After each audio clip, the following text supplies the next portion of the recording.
ಆತ್ಮೀಯರಾದ ಎಲ್ಲರಿಗೂ ಶುಭೋದಯವು. ಈ ದಿನದ ವಾಕ್ಯದ ಧ್ಯಾನದ ಸಮಯಕ್ಕೆ ಯೇಸು ಕ್ರಿಸ್ತನ ಹೆಸರಿನಲ್ಲಿ ನಿಮ್ಮನ್ನು ಸ್ವಾಗತಿಸುತ್ತೇವೆ.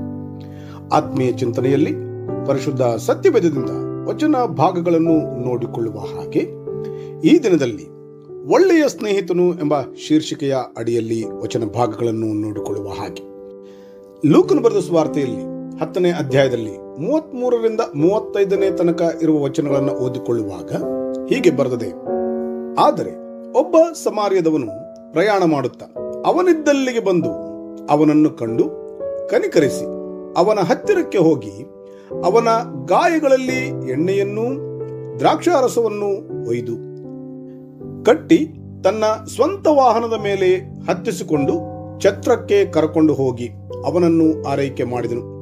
ಮರುದಿನ ಅವನು 2 ಹಣಗಳನ್ನು ತೆಗೆದು ಛತ್ರದವನಿಗೆ ಕೊಟ್ಟು, ಇವನನ್ನು ಆರೈಕೆ ಮಾಡು, ಇದಕ್ಕಿಂತ ಹೆಚ್ಚಾಗಿ ಏನಾದರೂ ವೆಚ್ಚ ಮಾಡಿದರೆ ನಾನು ಹಿಂತಿರುಗಿ ಬಂದಾಗ ನಿನಗೆ ಕೊಡುವೆನು ಅಂದನು ಎಂದು ಬರೆದಿದೆ. ಯೇಸು ಕ್ರಿಸ್ತನ ಸೇವೆಯ ದಿನಗಳಲ್ಲಿ ಸುವಾರ್ತೆ ಸಾರುವುದಕ್ಕಾಗಿ ಮೊದಲು 12 ಜನ ಶಿಷ್ಯಂದಿರನ್ನು ಕಳುಹಿಸುತ್ತಿದ್ದು, ಬೇಕಾದ ಕೆಲವು ಬೋಧನೆಗಳೊಂದಿಗೂ ಆಲೋಚನೆಗಳೊಂದಿಗೂ ಕಳುಹಿಸುತ್ತಿರುವುದನ್ನು ಲೂಕನು ಬರೆದ ಸುವಾರ್ತೆಯ 9ನೇ ಅಧ್ಯಾಯದಲ್ಲಿ ನೋಡುತ್ತೇವೆ. ಹೀಗೆ ಕಳುಹಿಸಲ್ಪಡುವ ವೇಳೆ 10ನೇ ಅಧ್ಯಾಯದಲ್ಲಿ ಗಮನಿಸುವ ಪ್ರಕಾರ ಇನ್ನು 70 ಮಂದಿಯನ್ನು ನೇಮಿಸಿ ಅವರನ್ನು ಇಬ್ಬಿಬ್ಬರಾಗಿ ತಾನು ಹೋಗಬೇಕೆಂದಿದ್ದ ಪ್ರತಿಯೊಂದೂರಿಗೂ ಪ್ರತಿಯೊಂದು ಸ್ಥಳಕ್ಕೂ ಮುಂದಾಗಿ ಕಳುಹಿಸಿದನು. ಹೀಗೆ ಕಳುಹಿಸುವ ಸಮಯದಲ್ಲಿ ಅವರಿಗೂ ಕೆಲವು ಬೇಕಾದ ಆಲೋಚನೆಗಳನ್ನು ಕೊಡುವವನಾಗಿ ಅವರೊಂದಿಗೆ ಕರುಣೆಯುಳ್ಳ ಸಮಾರ್ಯದವನ ದೃಷ್ಟಾಂತವನ್ನು ಅವರಿಗೆ ಹೇಳುತ್ತಿರುವುದಾಗಿ ನೋಡುತ್ತೇವೆ. ವಚನದಲ್ಲಿ ಓದುತ್ತಾ ಬರುತ್ತಿರುವ ಪ್ರಕಾರವಾಗಿ ಒಬ್ಬ ಮನುಷ್ಯನು ಘಟ್ಟ ಇಳಿದು ಯೆರಿಕೋವಿಗೆ ಹೋಗುತ್ತಿರುವಾಗ ಕಳ್ಳರ ಕೈಗೆ ಸಿಕ್ಕಿದನು ಎಂಬುದಾಗಿ ಈ ವಚನ ಭಾಗದ ಪ್ರಾರಂಭವನ್ನ ಗಮನಿಸ್ತೇವೆ. ಹೀಗೆ ಮುಂದುವರೆದು 10ನೇ ಅಧ್ಯಾಯದಲ್ಲಿ 37ನೇ ವಚನದ ತನಕ ಈ ದೃಷ್ಟಾಂತವು ಬರೆದಿದ್ದಾಗಿ ನೋಡಿಕೊಳ್ಳಬಹುದಾಗಿದೆ. ಇಲ್ಲಿ ಒಳ್ಳೆಯ ಸಮಾರ್ಯದವನ ಉದಾಹರಣೆಯನ್ನು ಜ್ಞಾಪಕ ಮಾಡಿಕೊಳ್ಳುವುದಾದರೆ ಯೇಸು ಕ್ರಿಸ್ತನ ನಿಜವಾದ ಸ್ನೇಹವನ್ನು ಅಥವಾ ಸ್ನೇಹಕ್ಕೆ ಸಂಬಂಧಿಸಿದ ಗುಣಗಳನ್ನು ಕಂಡುಕೊಳ್ಳಬಹುದಾಗಿದೆ. ಈ ಗುಣಗಳನ್ನು ಕ್ಲುಪ್ತವಾಗಿ ನೋಡಿಕೊಳ್ಳುವುದಾದರೆ, 1, ಸ್ನೇಹಕ್ಕೆ ಸಂಬಂಧಿಸಿದ ಪಾದಗಳು ಎಂಬುದಾಗಿ. ಆತನು ಬಿದ್ದಿರುವ ಕಡೆಗೆ ಅವನು ಬಂದು ಎಂದು ಓದುತ್ತೇವೆ. 2, ಸ್ನೇಹಕ್ಕೆ ಸಂಬಂಧಿಸಿದ ಕಣ್ಣುಗಳು. ಆತನನ್ನು ನೋಡಿ ತಾನು ನೋಡಿ ಇತರರಂತೆ ಮುಂದಕ್ಕೆ ಹೋಗದೆ ಆತನ ಅಗತ್ಯತೆಯನ್ನು ನೋಡಿ ಅದನ್ನು ತೀರಿಸಿದನು ಎಂದು ನೋಡುತ್ತೇವೆ. 3, ಸ್ನೇಹಕ್ಕೆ ಸಂಬಂಧಿಸಿದ ಹೃದಯವು. ಅವನನ್ನು ಕಂಡು ಕನಿಕರಿಸಿ ಪ್ರೇಮವುಳ್ಳ ಆತನ ಹೃದಯವು ಸಹಾಯ ಮಾಡಬಹುದಾದ ತನ್ನ ಹಸ್ತಗಳನ್ನು ಕದಲುವಂತೆ ಮಾಡಿತು ಎಂದು ನೋಡುತ್ತೇವೆ. 4, ಸ್ನೇಹಕ್ಕೆ ಸಂಬಂಧಿಸಿದ ಸೇವೆಯು. ಆತನ ಗಾಯಗಳನ್ನು ಕಟ್ಟಿ ಎಂದು ನೋಡಬಹುದು. 5, ಸ್ನೇಹಕ್ಕೆ ಸಂಬಂಧಿಸಿದ ನಿಸ್ವಾರ್ಥ ಲಕ್ಷಣವು.